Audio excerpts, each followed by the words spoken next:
Assalamualaikum warahmatullahi wabarakatuh. Baik, kita masuk pertemuan pertama mata kuliah Sistem Informasi Geografis. Jadi di pertemuan pertama ini akan saya sampaikan gambaran mata kuliah SIG dalam 1 semester ke depan. Kemudian saya perlu juga sampaikan kaitannya tentang penugasan mata kuliah ini. Oke, yang pertama masuk ke gambaran dari mata kuliah ini terlebih dahulu.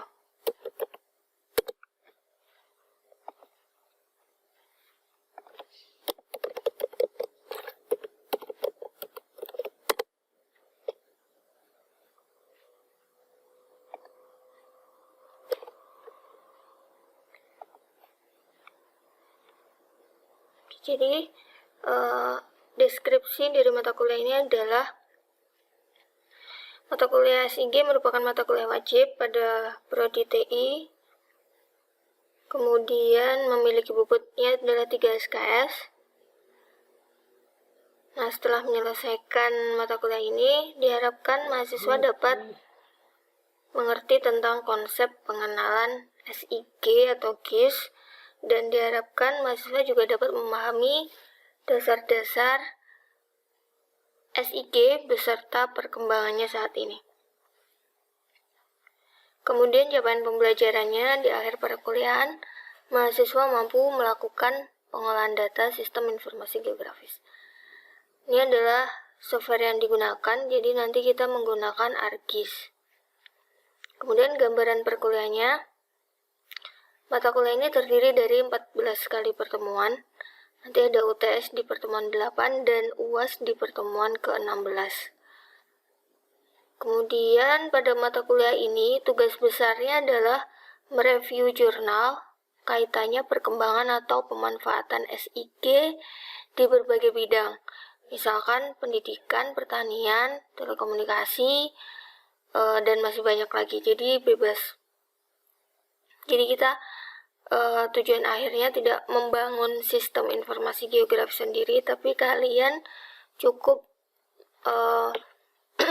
mencari jurnal, kemudian mencari jurnal kaitannya tentang pengembangan SIG, kemudian kalian review dari isi jurnalnya.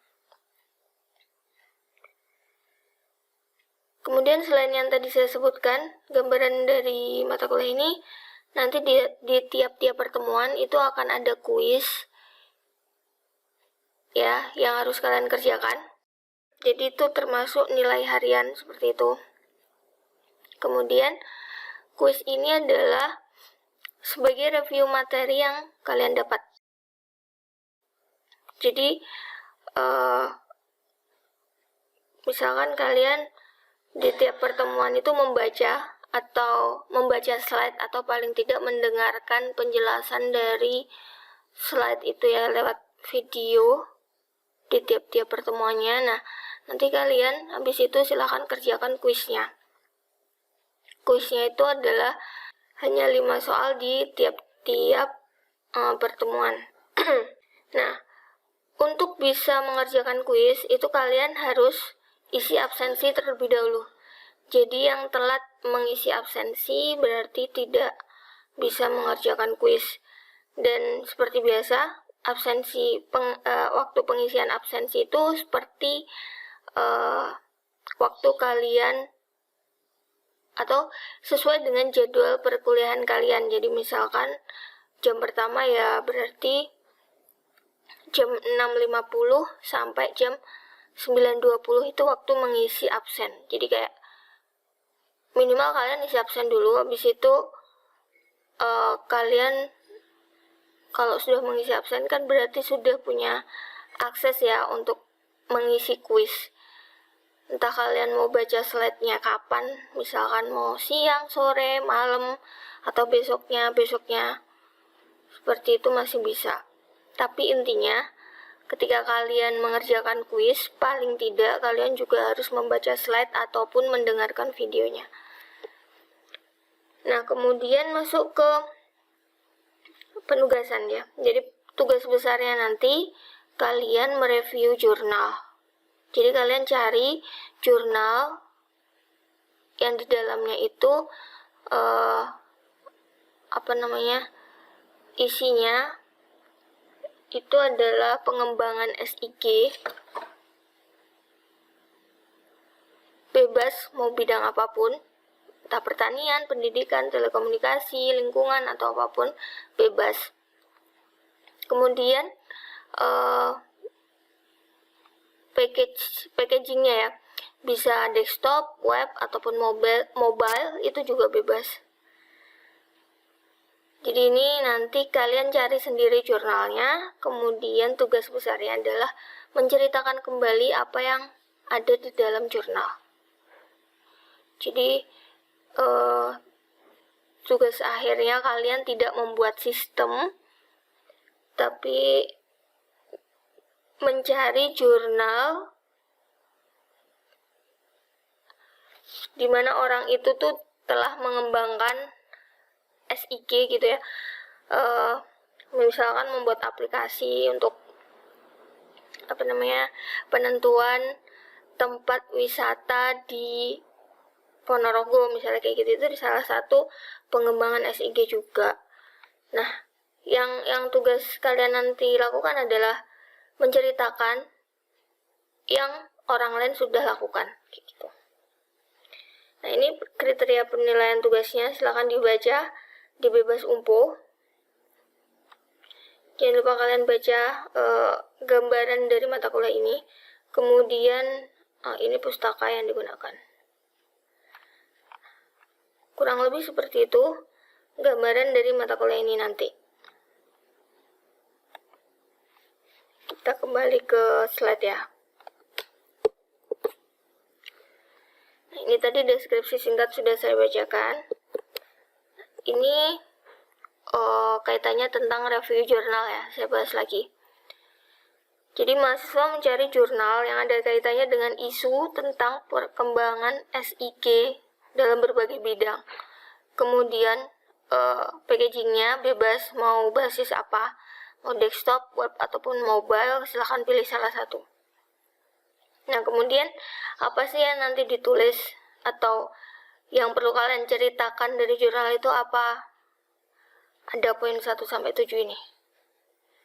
Ini ada latar belakang, tujuan, penelitian. Nah, poin 1-6 ini semuanya ada di dalam jurnal.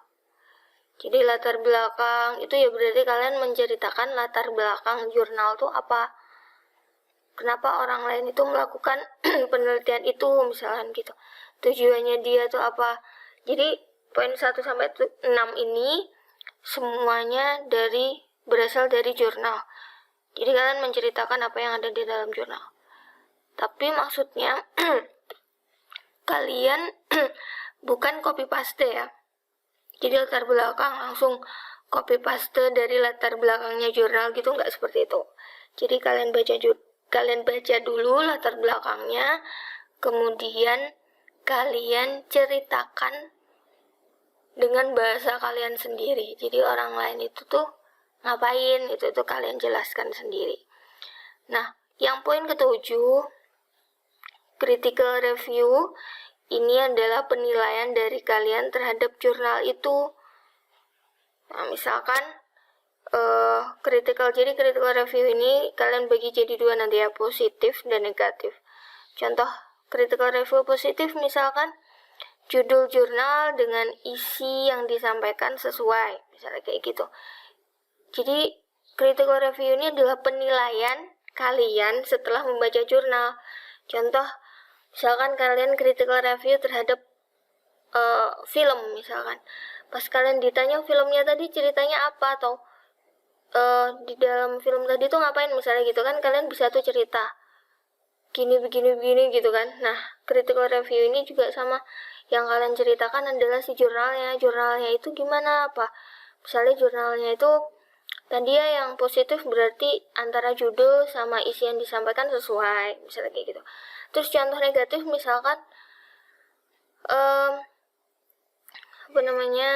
daftar pustaka yang digunakan kurang dari 5 misalnya kayak gitu, itu kan kurang ya. Jadi harusnya kan karya ilmiah atau jurnal itu paling enggak daftar pustakanya itu minimal berapa, itu kan ada ketentuan. Jadi kalau misalnya kurang dari 5, cuman 1, 2, 3 kayak gitu kan berarti kurang, dibilang kurang. Nah, itu contoh critical review yang sifatnya negatif gitu.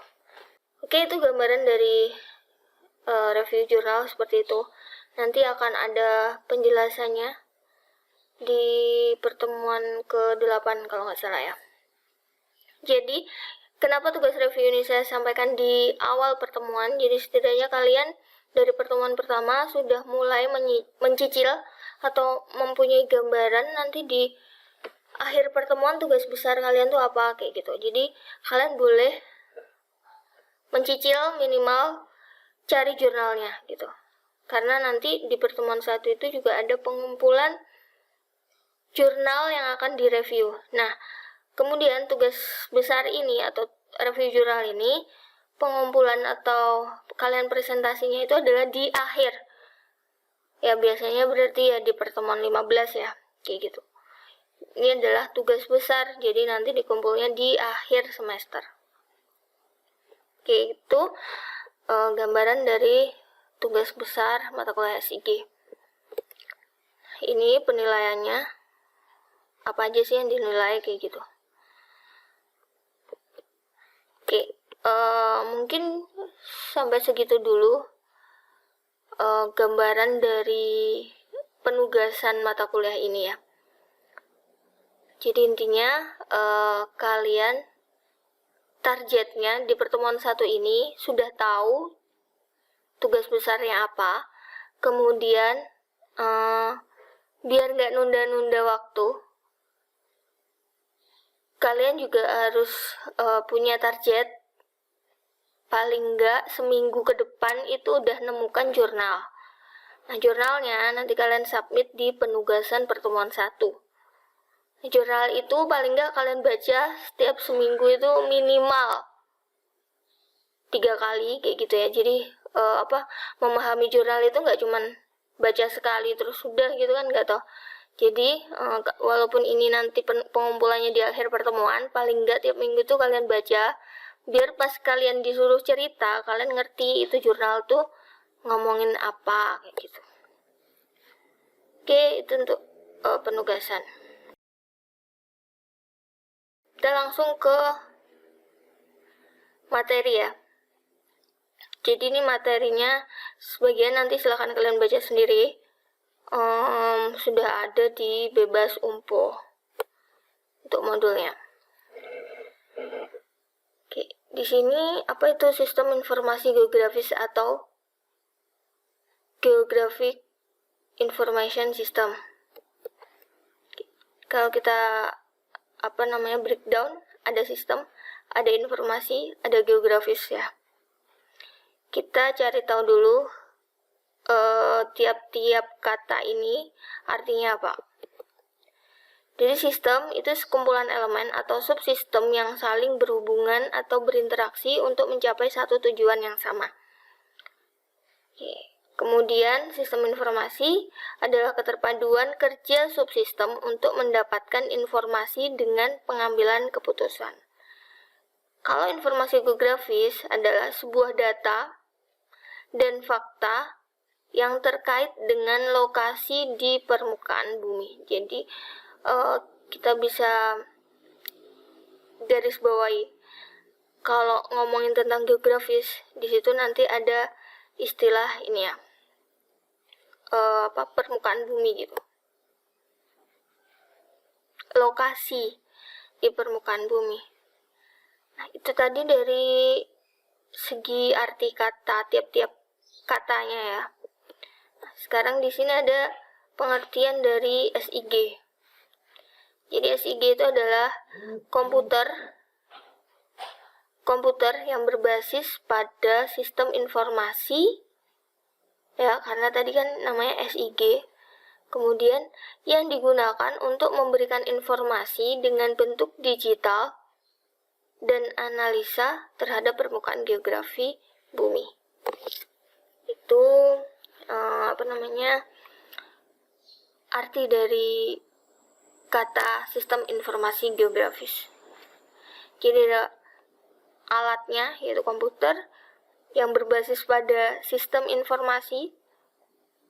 Jadi ada sistem informasinya yang digunakan untuk memberikan informasi. Jadi sistem informasi itu digunakan untuk memberikan informasi dalam bentuk digital dan analisa terhadap, karena tadi ada geografinya, berarti ada disinggung tentang permukaan geografi bumi. Itu penjelasan dari atau definisi dari SIG. Nah, ini ada beberapa definisi SIG. Ya. Menurut Aronov, Demers, dan seterusnya. Ada Sanji Murai, ada Bill Perrin, jadi silakan kalian baca definisi-definisi yang ada ini. Ya. Di sini juga ada menurut ESRI, Environmental System Research Institute. Oke, ini ya. Definisi SIG. Kita lanjut. Aplikasi SIG. Di antaranya ada bidang sumber daya alam. Nah, contohnya adalah inventarisasi, manajemen dan kesesuaian lahan untuk pertanian, perkebunan, kehutanan, perencanaan tata guna tanah, dan sebagainya. Ini pemanfaatannya ya untuk hal-hal ini. Kemudian untuk bidang perencanaan, misalkan untuk perencanaan pemukiman transmigrasi, tata ruang wilayah, pemukiman, dan sebagainya. Ada juga bidang ekonomi bisnis, misalkan untuk SIG itu digunakan untuk penentuan lokasi mesin ATM misalnya. Jadi kita kan ya butuh sistem informasi yang kaitannya tentang letak suatu daerah ya di atas permukaan bumi untuk penentuan lokasi ATM. Jadi penentuan lokasi ATM itu ditaruh di mana aja itu bukan berarti tanpa dasar kan. Jadi kan butuh informasi tentang wilayah itu atau tentang daerah itu atau tentang titik itu. Kenapa kok harus bangun ATM di daerah itu, misalnya kayak gitu ya. Kemudian misalnya ada untuk ini pembangunan kantor cabang, gudang, showroom, dan sebagainya. Kemudian ada juga bidang pendidikan. Contohnya adalah untuk penentuan lokasi pendidikan, bisa untuk lokasi sekolah, kampus, dan lain sebagainya. Nah, ini juga ada tentang pemanfaatan di bidang lain ya selain tadi yang saya sebutkan. Jadi ada misalkan bidang pariwisata. Nih, jadi ada aplikasi atau pengembangan SIG untuk penentuan tempat-tempat wisata, titik-titik untuk menentukan letak suatu tempat wisata. Misalnya mungkin di aplikasi Android udah banyak ya, coba kalian buka Play Store misalnya kayak gitu. Nah, untuk penentuan lokasi terserah ya, contoh kalau misalnya nanti kalian temukan ada atau enggak gitu di Play Store, misalkan tempat wisata yang ada di Ponorogo, kita tinggal nyalakan GPS-nya, terus nanti bakal ada informasi gitu. Misalnya kita lagi jalan nih ke arah Selahung atau mana ya yang ada tempat wisatanya. Nah, ketika kita nyalakan tuh aplikasinya, nanti bakal ada notifikasi di sekitar daerah sekitar sini misalnya ya, di situ ada wujudnya nanti map itu ada tempat wisata apa misalnya kayak gitu. Atau pas kita posisi lagi di tengah kota Ponorogo, kita nyalakan tuh aplikasinya, nanti bakal ditampilkan titik-titik di mana persebaran tempat wisata yang ada di Ponorogo kayak gitu. Itu salah satu contoh pengembangan SIG gitu. Kemudian bidang lingkungan. Ini misalkan untuk penentuan lokasi pengeboran minyak, misalnya kayak gitu ya. Jadi ngebor minyak tempat yang menghasilkan minyak gitu aja ya. Itu tuh nggak sembarangan kan gitu. Jadi kita harus kita bisa gitu ceknya dari tadi sistem informasi geografis, karena tadi sesuai dengan definisinya kan memberikan sistem di dalamnya itu adalah berupa sistem informasi kaitannya dengan letak suatu daerah di atas permukaan bumi ini kayak gitu kan. Jadi bisa salah satunya dimanfaatkan untuk itu penentuan pengeboran minyak, tempat pengeboran minyak kayak gitu. Kemudian yang transportasi diantaranya untuk melihat kemacetan di suatu titik atau di suatu daerah. Misalnya di Jakarta itu kan sering macet, jadi kita bisa ngecek, misalnya saya mau ke GBK gitu ya, Gelora Bung Karno, posisi saya di mana, saya mau ngecek perjalanan saya ke GBK nanti bakal kena macet atau enggak kayak gitu. Jadi saya bisa ngecek aplikasinya pastinya ya pengembangan dari SIG gitu ya.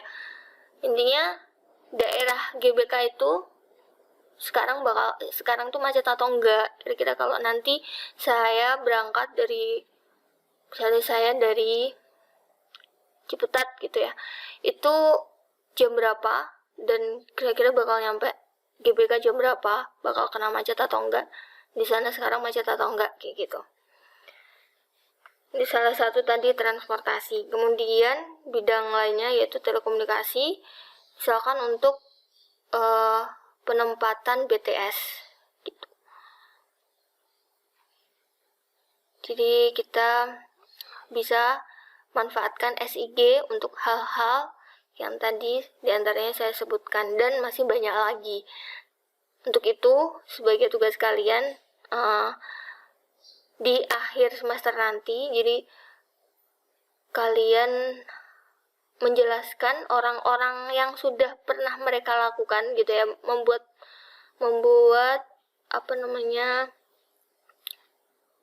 penelitian kaitannya tentang pemanfaatan SIG di berbagai bidang. Jadi pilih aja salah satu, bisa pariwisata, lingkungan, transportasi, telekomunikasi, pertanian, pendidikan, dan seterusnya.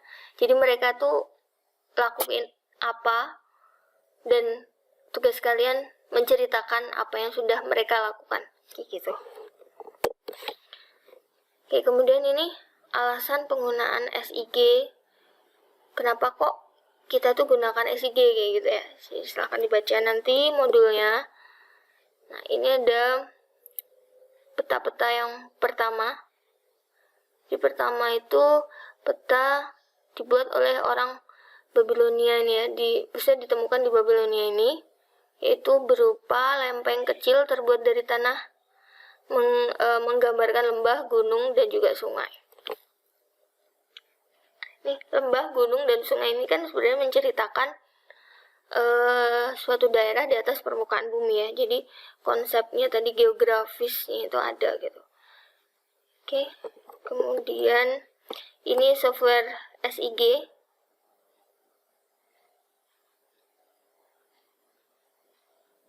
Ini ada beberapa poin yang terdapat dalam software SIG, diantaranya ada poin-poin ini. Nah, untuk software yang nanti kita gunakan adalah ArcGIS.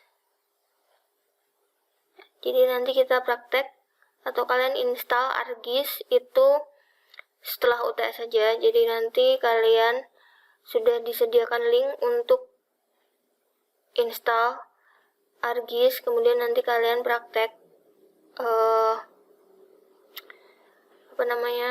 digitasi peta kayak gitu ya.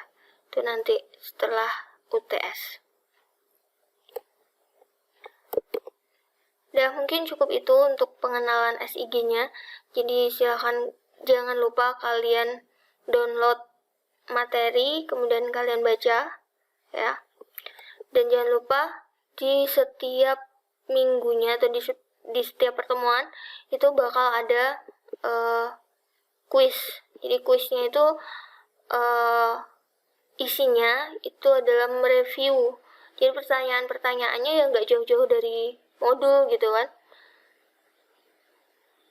Jadi untuk mereview aja, kalian udah paham atau belum kayak gitu. Oke, mungkin cukup itu untuk pertemuan pertama hari ini. Nah, ini saya coba buka yang pertemuan 1 ya. Jadi ini ada materi, kemudian nanti di tiap-tiap pertemuan juga bakal ada video penyampaian dari materi itu.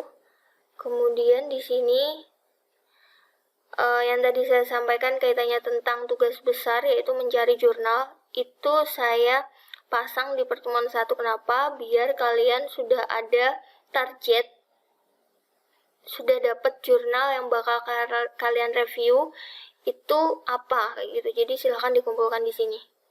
Ini saya kasih batas waktu 1 minggu untuk pengumpulan jurnal. Nah, minggu-minggu berikutnya kalian masih boleh lah ya masih santai dulu gitu kaitannya tentang tugas besar ini gitu. Tapi paling enggak kalian baca tiap minggunya itu tadi 3 kali gitu, biar kalian pas nanti disuruh menjelaskan kembali tentang jurnal kalian udah paham. Kemudian di sini ada contoh, saya tunjukkan dulu jurnal yang seperti apa sih yang harus kalian nanti kumpulkan kayak gitu ya, ada ketentuannya.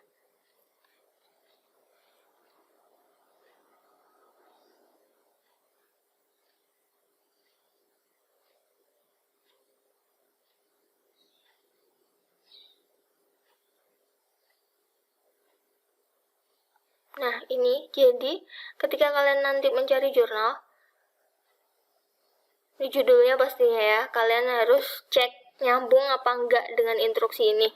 Contoh, sistem informasi geografis, pemetaan lahan pertanian, dan komoditi hasil panen Kabupaten Kudus. Nah, ini kan udah nyambung ya, berarti ini dalam bidang pertanian. Kemudian kalian cek isinya.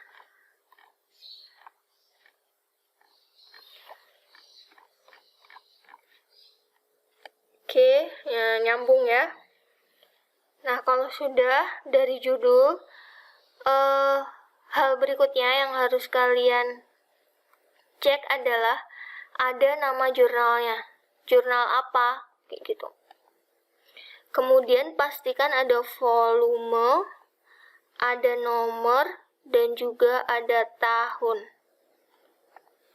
Jadi kalau kalian nemukan misalnya kalian menganggap itu jurnal, ada judul, ada isinya, tapi nggak ada nama jurnal, volume, nomor, dan tahun, kalian ganti. Gitu ya. Kalian ganti. Jadi pertama tadi, pastikan judulnya udah sesuai dengan instruksinya gitu. Terus yang kedua, ada nama jurnalnya, ada volume, ada nomor, dan juga tahun. Setelah itu ada nama penulis. Nih, ada nama penulisnya. Kemudian nih ya, yang tadi saya bilang latar belakang, kemudian tujuan, rumusan masalah, dan seterusnya. Itu sudah ada dari jurnalnya. Jadi kalian menceritakan kembali nih orang ngapain kayak gitu. Ini kan latar belakangnya orang. Latar belakangnya si Arif Susanto DKK ya dan kawan-kawan. Jadi nanti kalian ya jangan copy paste apa yang ada di sini, copy paste plek, nggak gitu ya.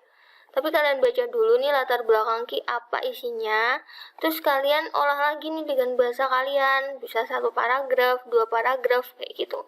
Nggak copy paste apa yang ada di sini. Jelas ya? Begitu juga dengan poin-poin yang lainnya, sesuai dengan yang tadi diinstruksikan. Gitu. Kemudian, setelah itu ada ini, daftar pustaka juga. Terus ada ini, halaman. Halamannya penting. Kalau misalkan ya, kalian udah nemuin jurnal, ada judul sesuai, ada nama jurnal, volume, nomor, tahun, tapi nggak ada halamannya, ini nggak ada halaman, ganti gitu ya. Jadi poin-poin yang tadi saya sebutkan itu harus terpenuhi. Baru kalian boleh submit di bebas umpo yang di pertemuan 1 ini. Gitu. Nah, kemudian di tiap pertemuan nanti juga bakal ada kuis nih seperti ini nih. Jadi kuis ini tuh isinya mereview materi dari pertemuan itu gitu. Jadi nanti bakal ada beberapa pertanyaan, 5 ya tadi saya sebutkan, 5 pertanyaan pilihan ganda kaitannya tentang apa yang disampaikan di pertemuan itu. Nah, kuis ini kalian bisa mengakses kuis ini jika kalian sudah absen. Jadi untuk kalian yang nggak absen, kuis ini bakal ke hidden gitu. Jadi targetnya biar kalian nggak lupa dengan mata kuliah SIG, setidaknya tuh kalian absen dulu tuh di jam-jam yang sudah disesuaikan dengan jadwal. Misalkan nanti jam 6.50 sampai jam 9.20. Ya kalian absen dulu lah di range jam-jam itu. Nah, kalau sudah, terserah kalian mau baca materinya kapan atau dengerin videonya kapan, terus kalian bisa ngerjakan kuis gitu. Kalau misalkan dari jadwal yang sudah ditentukan 6.50 sampai 9.20 kalian nggak absen gitu, berarti kan anggapannya kalian tuh nggak kuliah kan di jam itu, ya berarti kalian nggak bisa ngerjakan kuis. Nah, ini kuis ini adalah tugas harian kalian gitu. Jadi nanti kan ada di akhir mata kuliah ini penilaian itu dari keaktifan tuh ya berarti kehadiran kalian ditandai dengan absen gitu ya. Terus ini ngisi kuis itu berarti ya anggap aja kalian tuh sudah baca slide atau dengerin video. Nah, kemudian poin berikutnya itu dari UTS, kemudian ada juga dari tugas. Nah, kalau saya ini tugasnya berarti tugas besar ya, mereview jurnal itu, sama yang terakhir UAS. Jadi nanti penilaian itu dari 4 poin itu. Oke, mungkin cukup itu penyampaian materi di pertemuan 1. Kalau ada yang kurang paham atau ingin ditanyakan, kalian bisa hubungi saya langsung lewat WhatsApp gitu ya. Mungkin cukup itu pertemuan hari ini. Ada kurang lebihnya mohon maaf. Assalamualaikum warahmatullahi wabarakatuh.